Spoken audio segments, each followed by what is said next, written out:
The government is taking more money in than it is spending.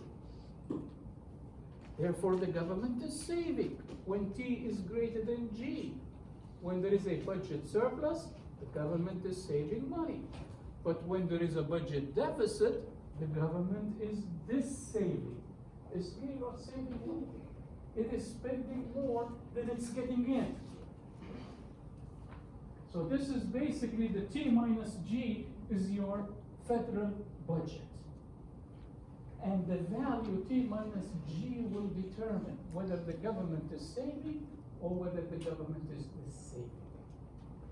So this S plus T minus G is what?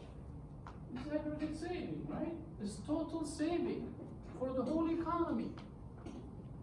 So we can say from there that aggregate saving, and let's just call it S. The whole thing here, we can refer to it as S. Total saving is equal to investment plus the current account balance. Or we can say that the current account balance is equal to S minus I. So that's basically how we should define the current account balance is. It's as simply saving minus investment. This is extremely important identity, if you will. So I'm just going to add another line there to make it an identity, which is much more powerful than an equation. So the current account is simply defined as saving minus investment. Now, if the current account happens to be positive, in other words, if the current account is in surplus, that simply means that S is greater than I. If current account is positive. In other words, if there is a surplus on the current account, then saving must be greater than investment. If S is less than I,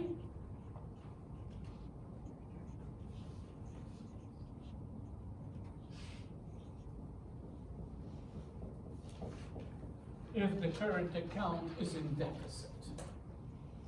So the current account, whether it is in surplus or in deficit, depends on two things.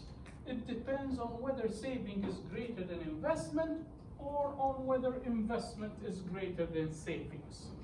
So in order to address the current account balance, if you will, where do we need to look?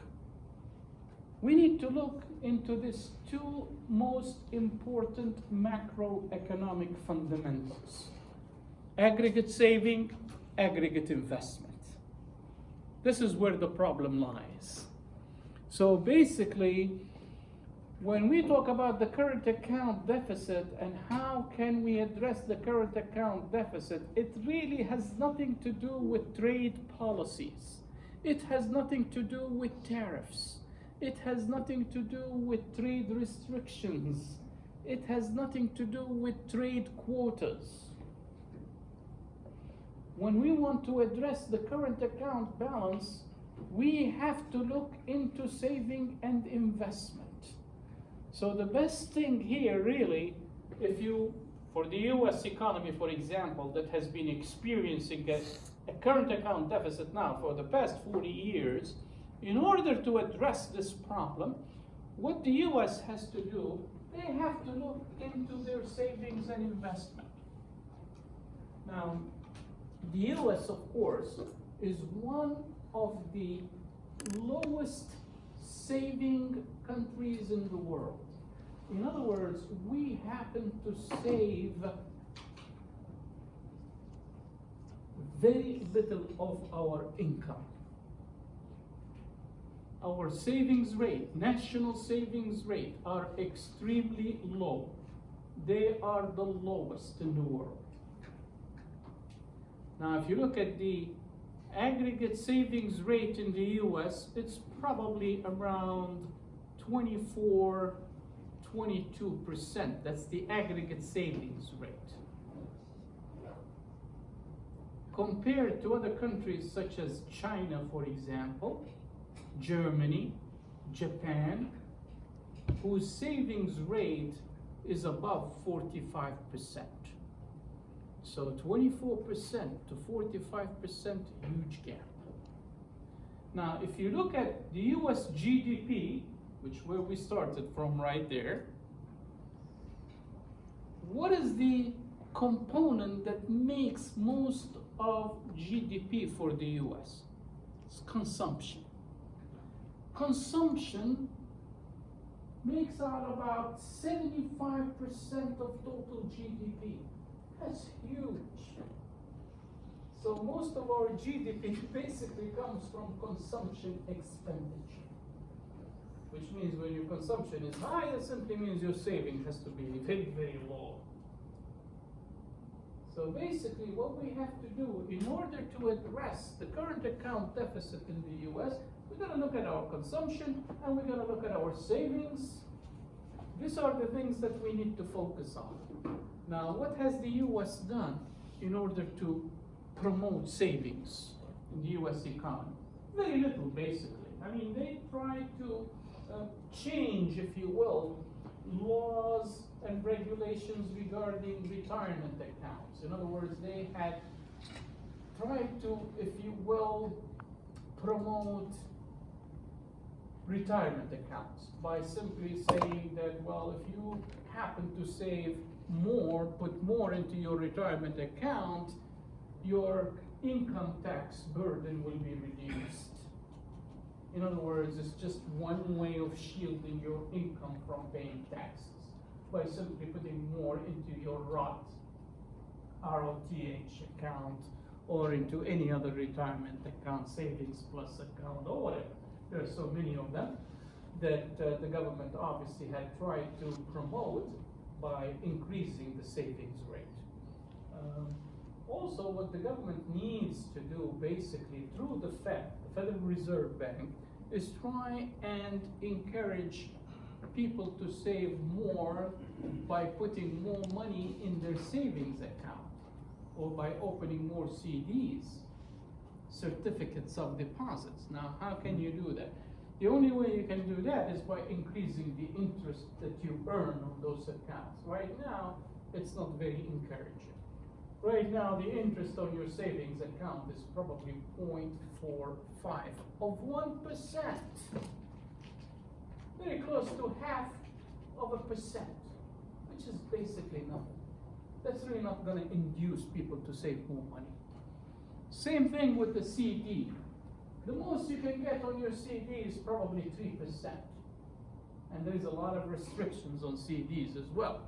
So obviously the government has to do something relegated towards improving or increasing, if you will, the interest rates on savings account. That's one way to obviously improve savings or promote savings. Now, some economists have obviously entertained the idea of putting what we call a consumption tax. In other words, they said, well, instead of having income taxes, state taxes, well, forget about all those type of taxes. So let's just have one tax, and we're going to call it the consumption tax. And that would be probably around 25% across the board.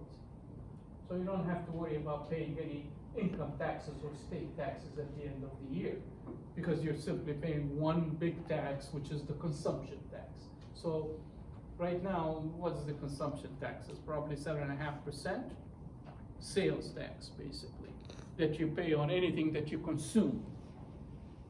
Now, some economists have suggested that in order to encourage savings, well, let's put a 25% consumption tax.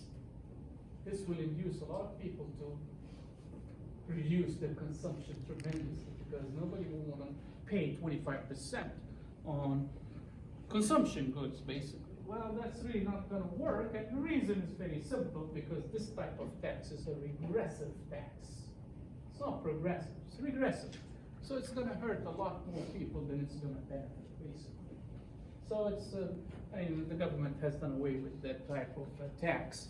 But then again, this is basically what the current account is defined as simply saving minus investment, So the more savings we do, obviously, the better our current account would look.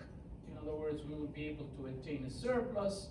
Now, some have said, well, we can also look at investment and reduce investment. Well, that's really not a very good way of addressing the current account deficit, right? By reducing investment. You don't want to do that. You really want to focus on saving more than investment. In other words, you want to leave investment as is, or probably even increase it, because you need to increase investment. For the economy to grow, you have to increase investment. So you really can't reduce investment. So what you need to do here is probably focus more on saving. Try to increase savings. Try to promote savings. Try to encourage people to save more by giving them more incentives to save. That's the only way. Now, if you look at the Trump trade doctrine, if you will, or sometimes it's really referred to as the Trump's trade doctrine. Now, what is the Trump's trade doctrine? Well, according to President Trump, of course, the reason why the U.S. is having problems with its economy is because of the current account deficit that the U.S. has been experiencing for the past 40 years. And according to Trump, this trade deficit is simply the result of unfair trade practices. In other words, a lot of countries are not abiding by the rules of the game. And President Trump tried to change that. And he said, okay, what we want to do here is we want to look at our trading partners and we're going to tell them that you got to abide by the rules of the game. That you really can't have an advantage over us. So, in other words, the playing field has to be leveled. And this is basically the only way to reduce the current account deficit that the U.S. is experiencing. Well, is this true? Well, from what we have just seen, this is obviously not true. Why? Because the current account really has nothing to do with trade policies and with tariffs. See how we define the current account here? In terms of what? Two macroeconomic fundamentals, which are saving and investment. So it has nothing to do with trade policies, it has nothing to do with tariffs. Now obviously Trump, when he renegotiated the trade treaty, the NAFTA trade treaty with Mexico and Canada in 2017, in his renegotiation of the NAFTA deal, he wanted to revise the deal in the sense that he wanted to make sure that there will be some policies contained in that renegotiation, if you will, that will reduce the trade deficit with Mexico and with Canada. And obviously, as I said, this is misguided for the simple reason because, as I said, the current account deficit really has nothing to do with tariffs, it has nothing to do with trade renegotiations, it has nothing to do with trade policies.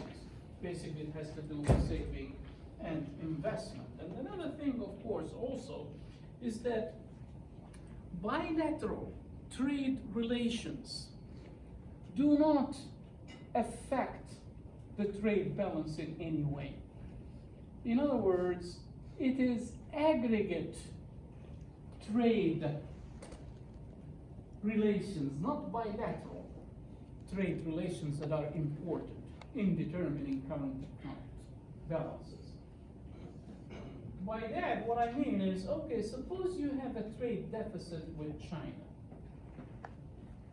and you have a surplus, trade surplus with Germany, with Japan, and with other countries.